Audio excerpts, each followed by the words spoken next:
And we're going to focus on the most important meal of the day, breakfast. Meet Allison.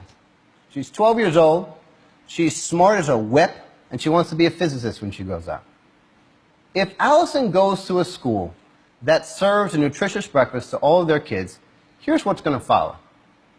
Her chances of getting a nutritious meal, one with fruit and milk, one in lower in sugar and salt, dramatically increase. Allison will have a lower rate of obesity than the average kid. She'll have to visit the nurse less. She'll have lower levels of anxiety and depression. She'll have better behavior. She'll have better attendance, and she'll show up on time more often. Why? Well, because there's a good meal waiting for her at school. Overall, Allison is in much better health than the average school kid. So what about that kid who doesn't have a nutritious breakfast waiting for him? Well, meet Tommy. He's also 12. He's a wonderful kid. He wants to be a doctor. By the time Tommy's in kindergarten, he's already underperforming in math. By the time he's in third grade, he's got lower math and reading scores. By the time he's 11, it's more likely that Tommy will have to have repeated a grade. Research shows that kids who do not have consistent nourishment, particularly at breakfast, have poor cognitive function overall. So how widespread is this problem? Well, unfortunately, it's pervasive. Let me give you two stats that seem like they're on opposite ends of the issue, but are actually two sides of the same coin. On the one hand, 1 in 6 Americans are food insecure, including 16 million children, almost 20%, are food insecure. In this city alone, in New York City, 474,000 kids under the age of 18 face hunger every year. It's crazy.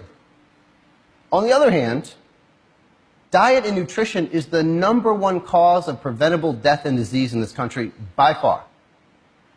And fully a third of the kids that we've been talking about tonight are on track to have diabetes in their lifetime. Now, what's hard to put together, but is true, is that many times these are the same children. So they fill up on the unhealthy and cheap calories that surround them in their communities and that their families can afford. But then by the end of the month, food stamps run out, or hours get cut at work, and they don't have the money to cover the basic costs of food. But we should be able to solve this problem, right? We know what the answers are. As part of my work at the White House, we instituted a program that for all schools that had 40% more low-income kids, we could serve breakfast and lunch to every kid in that school for free. This program has been incredibly successful because it helped us overcome a very difficult barrier when it came to getting kids a nutritious breakfast. And that was the barrier of stigma. See, schools serve breakfast before class, before school. And it was only available for the poor kids. So everybody knew who was poor and who needed government help. Now, all kids, no matter how much or how little their parents make, they have a lot of pride. So what happened? Well, the schools that have implemented this program, they saw an increase in math and reading scores by 17.5%. 17.5%. And research shows that when kids have a consistent, nutritious breakfast, their chances of graduating increase by 20%. 20%. When we give our kids the nourishment they need, we give them the chance to thrive, both in the classroom and beyond. Now, you don't have to trust me on this, but you should talk to Donna Martin. I love Donna Martin. Donna Martin is the school nutrition director at Burke County in Waynesboro, Georgia. Burke County is one of the poorest districts in the 5th poorest state in the country. And about 100% of Donna's students live at or below the poverty line. A few years ago, Donna decided to get out ahead of the new standards that were coming and overhaul her nutrition standards. She improved and added fruit and vegetables and whole grains. She served breakfast in the classroom to all of her kids, and she implemented a dinner program. Why? Well, many of her kids didn't have dinner when they went home.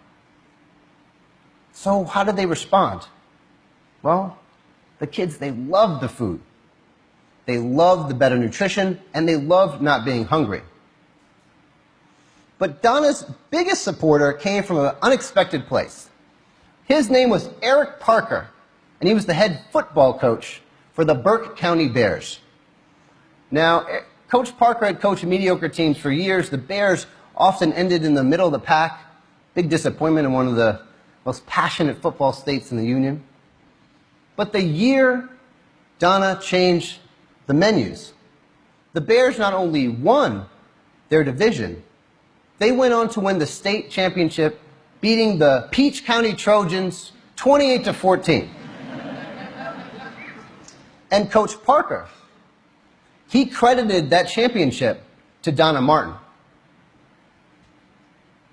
When we give our kids the basic nourishment, they're going to thrive. And it's not just up to the Cheryl Barbers and the Donna Martins of the world. It's on all of us. And feeding our kids the basic nutrition is just the starting point.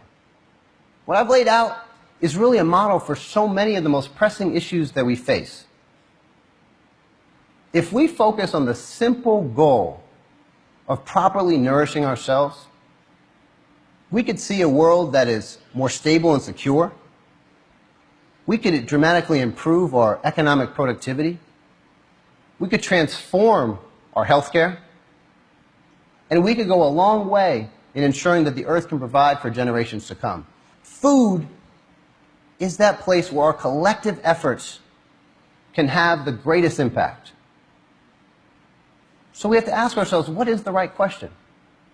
What would happen if we fed ourselves more nutritious, more sustainably grown food?